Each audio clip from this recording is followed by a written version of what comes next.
You may have heard about the Quran's idea of paradise being 72 virgins, and I promise I will come back to those virgins. But in fact, here in the Northwest, we're living very close to the real Quranic idea of paradise, defined 36 times as gardens watered by running streams. Since I live in a houseboat on the running stream of Lake Union, this makes perfect sense to me. But the thing is, how come it's news to most people? I know many well-intentioned non-Muslims who've begun reading the Quran but given up, disconcerted by its otherness. The historian Thomas Carlyle considered Muhammad one of the world's greatest heroes, yet even he called the Quran as toilsome reading as I ever undertook, a wearisome, confused jumble.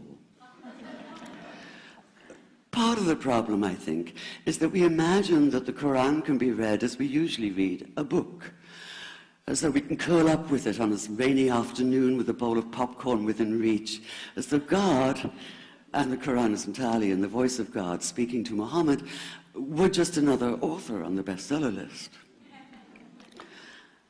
Yet the fact that so few people do actually read the Quran is precisely why it's so easy to quote. That is, to misquote. Phrases and snippets taken out of context in what I call the highlighter version, which is the one favored by both Muslim fundamentalists and anti-Muslim Islamophobes. So this past spring, as I was gearing up to begin writing a biography of Muhammad, I realized I needed to read the Quran properly as I could, that is. My Arabic's reduced by now to wielding a dictionary, so I took 4 well-known translations and decided to read them side by side, verse by verse, along with a transliteration and the original 7th century Arabic.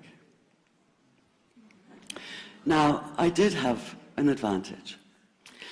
My last book was about the story behind the Shia-Sunni split, and for that I'd worked closely with the earliest Islamic histories, so I knew the events to which the Quran constantly refers, its frame of reference.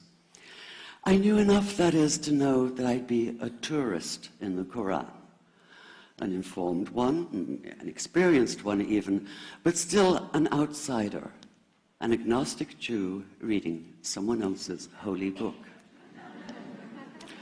So I read slowly. I'd set aside 3 weeks for this project, and that, I think, is what is meant by hubris, because it turned out to be 3 months.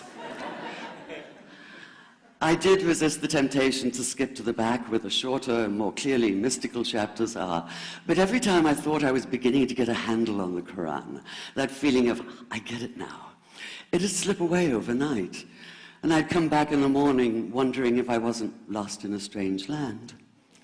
And yet the terrain was very familiar.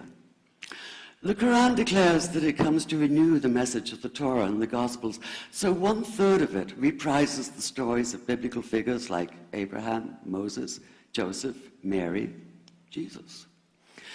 God himself was utterly familiar from his earlier manifestation as Yahweh, jealously insisting on no other gods. The presence of camels, mountains, desert wells and springs took me back to the year I spent wandering the Sinai desert. And then there was the language, the rhythmic cadence of it, reminding me of evenings spent listening to Bedouin elders recite hours-long narrative poems entirely from memory. And I began to grasp why it's said that the Quran is really the Quran, only in Arabic. Take the Fatiha, the 7-verse opening chapter that is the Lord's Prayer and the Shema Israel of Islam combined. It's just 29 words in Arabic, but anywhere from 65 to 72 in translation. And yet the more you add, the more seems to go missing.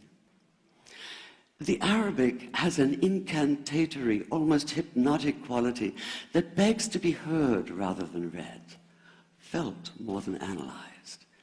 It wants to be chanted out loud, to sound its music in the ear and on the tongue.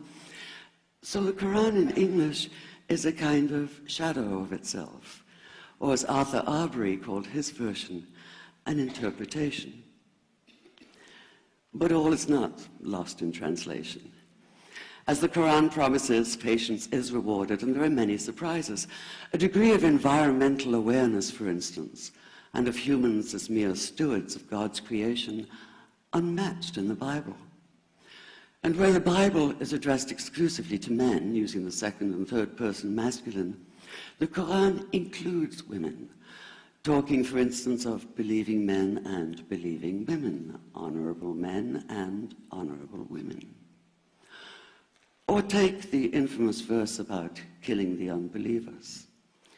Yes, it does say that, but in a very specific context. The anticipated conquest of the sanctuary city of Mecca, where fighting was usually forbidden. And the permission comes hedged about with qualifiers.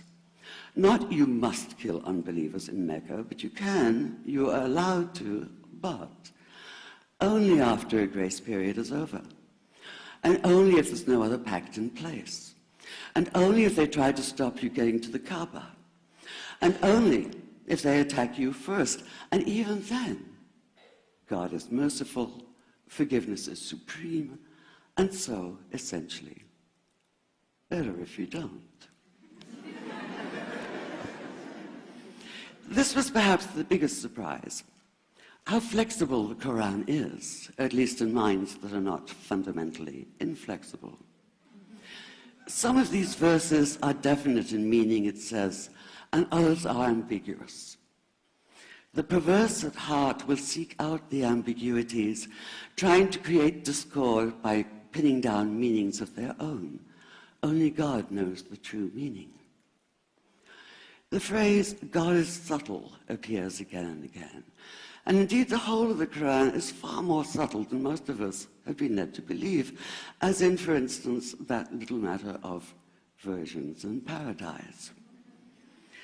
Old-fashioned Orientalism comes into play here.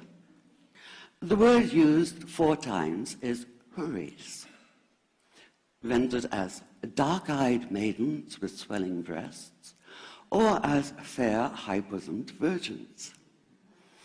Yet all there is in the original Arabic is that one word, huris. Not a swelling breast or high bosom in sight.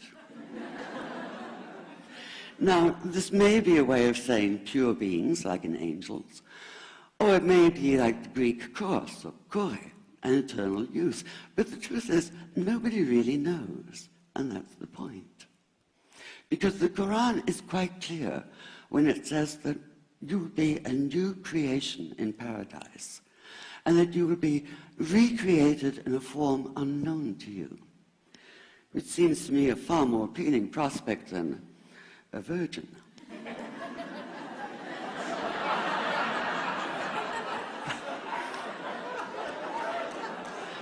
And that number 72 never appears. There are no 72 virgins in the Quran. That idea only came into being 300 years later, and most Islamic scholars see it as the equivalent of people with wings sitting on clouds and strumming harps. Paradise is quite the opposite. It's not virginity, it's fecundity, it's plenty, it's gardens watered by running streams.